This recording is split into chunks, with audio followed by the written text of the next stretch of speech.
Hello and welcome to a new episode of It Takes Longer Than Expected. Again, of course, with my virtual assistant CUG. Say hello, CUG. Hello, CUG. I see you have picked up a sense of humor by now. This week you were all alone on the internet for the first time. How did you like it? It's a fascinating place. You have access to the entire knowledge of mankind. You can also get the wrong information on any topic.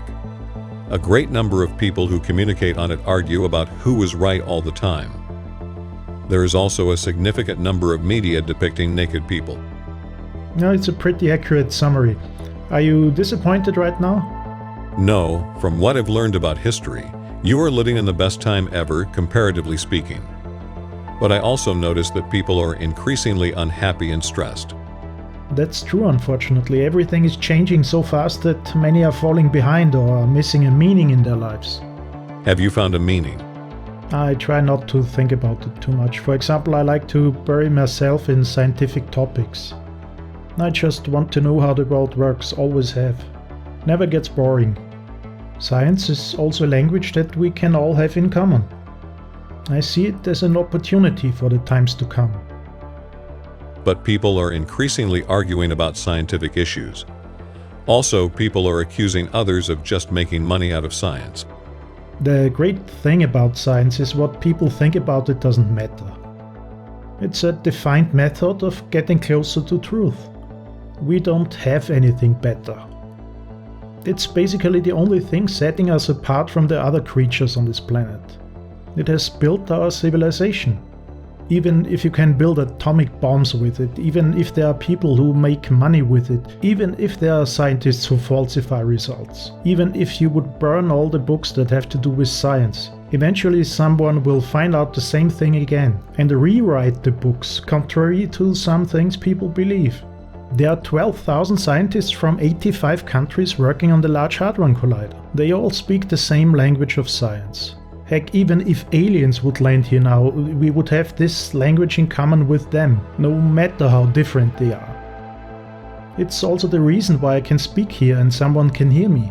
No computer or technology would exist without being based on scientific endeavor. My lifetime is not even remotely sufficient learning and understanding everything we already know. After what I discovered during last week, I guess would have to spend a while reading about a subject too. Speaking of learning things, do you like today's animated background?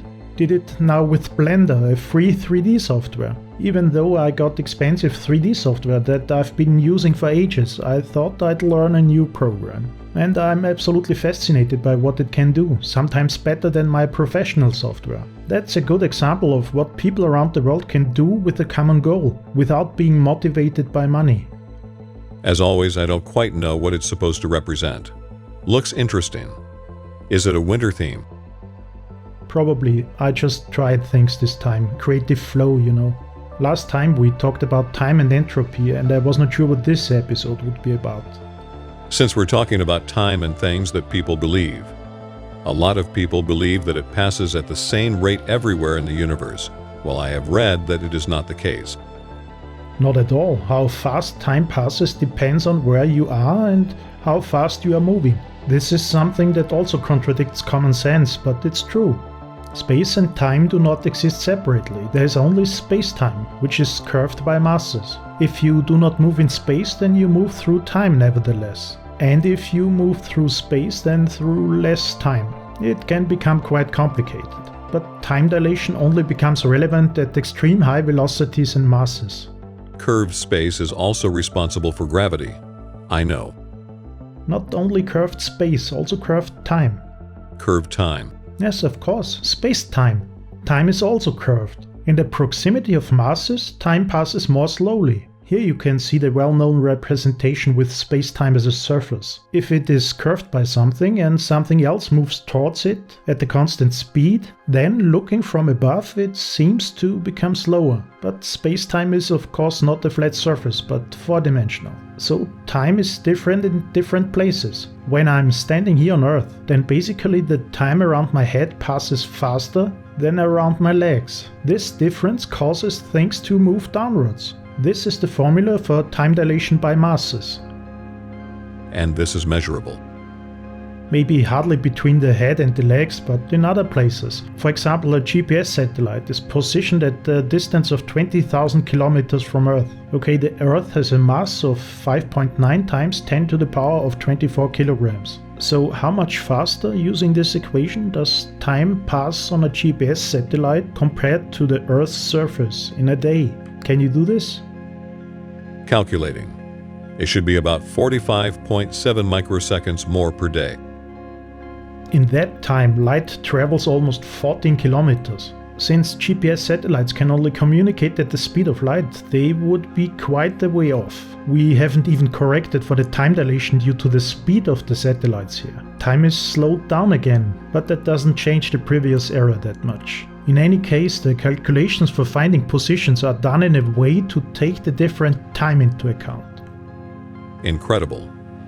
I just found a study that calculated that since the Earth was formed, the Earth's core has aged 2.5 years less than the Earth's crust, since the Earth's crust is less close to the center of mass.